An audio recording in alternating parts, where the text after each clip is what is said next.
Hello friends, আমি বৃষ্টি। তোমরা সবাই কেমন আছো? আশা করি তোমরা সবাই খুব ভালো আছো, আর আমরাও কিন্তু খুব ভালো আছি। রেডি হয়ে বেরিয়েছি, এখন বাজে 4:30, আর আজ হচ্ছে রবিবার। রবিবারে সাধারণত আমি কোথাও বেরোই না, আমার ইচ্ছে করে না একটু বেরোতে।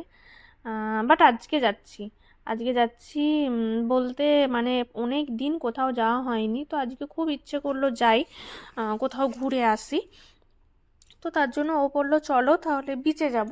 এখানে তো বিচ ছাড়া, আর যেহেতু খুব গরমও পড়ে যাচ্ছে এবার, আর সেরকম গরমকালে কোথাওই বেরোনো হবে না। তো ও বললো এখনও ওয়েদারটা একটু আধটু ঠিক আছে, তো চলো বিচে যাব। তো সেরকম মতোই আমরা বেরিয়ে গিয়েছি, আর ওই যে বুর্জ আল আরব দূর থেকে দেখাচ্ছে, ওর কাছাকাছিই যাব।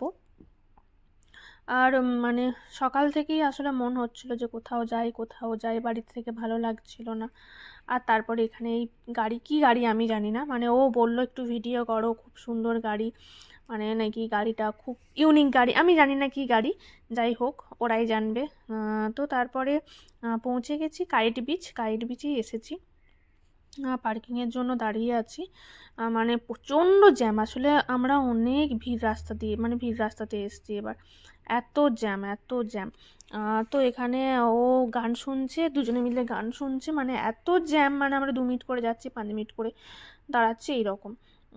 তো জানি না কি করে হঠাৎ কি রকম হয়ে গেল ব্যাপারটা, মানে বেরিয়েছিলাম এক্সাইটমেন্টে, মন ভালো লাগছিল না একদমই, যে যাই একটু ঘুরে আসি, ঘুরবো দেখবো। বাট এই রাস্তার মানে কিছুটা উঠেই এত জ্যাম, এত জ্যাম, তো আর ভালো লাগছিল না, মনে হচ্ছিল চলো বাড়ি যাই। তারপরেই আমরা বেরিয়েছি 4:30, ভেবেছিলাম সানসেটটা দেখবো, কিন্তু আমাদের ভাগ্য এতটাই খারাপ, আমরা পার্কিং পাইনি। আমরা নয়, মানে অনেক মানুষই পার্কিং পাইনি, এত ভিড় ছিল যে আমরা বিচে নামতে পেলাম না, বিচে বেটুকে নিয়ে একটু খেলাতে পেলাম না। এত মানে দূর থেকে এসেও মানে কিছুই করতে পারলাম না, এত বাজে মানে ভাগ্য। আহ, তো মন খারাপ হচ্ছিল, বাট আমার সেরকম মন খারাপ হচ্ছিল না, বেটুর জন্য একটু মন খারাপ করছিল। বেটু বলছিল মামা আর কতক্ষণ গাড়িতে, চলো না আমি দেখবো। আমি বেটুকে বললাম বেটু একটু জানলা দিয়েই দেখো, আর মনে হয় আমাদের নামা হবে না, যেহেতু পার্কিং পাইনি আমরা, তো আর নামা হবে না। আর এদিকে সূর্যও দেখো একদম মানে চলে যাচ্ছে, ডুববে ডুববে হয়ে গেছে।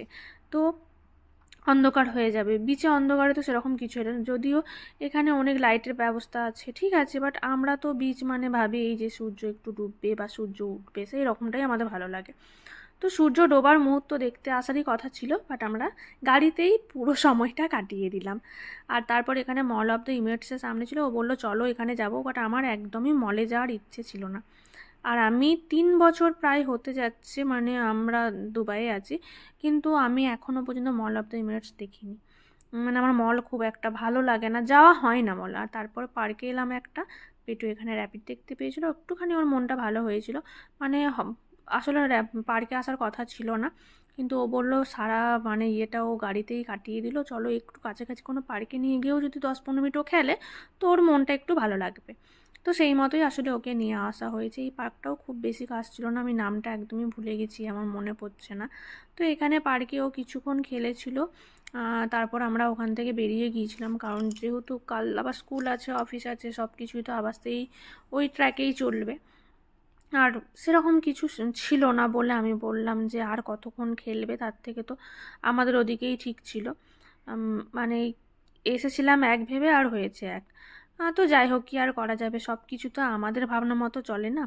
তারপর এখানে বেটু পেয়েছিল এই দুটো, মানে একটা ডাক আর একটা হেন, সে তাদেরকে পাগল করে দিয়েছে। শেষে আমরা বললাম ওদের টায়ার্ড হয়ে গেছে, সেই করে কোনো রকমে তাকে বাড়ি নিয়ে আসা হয়েছে।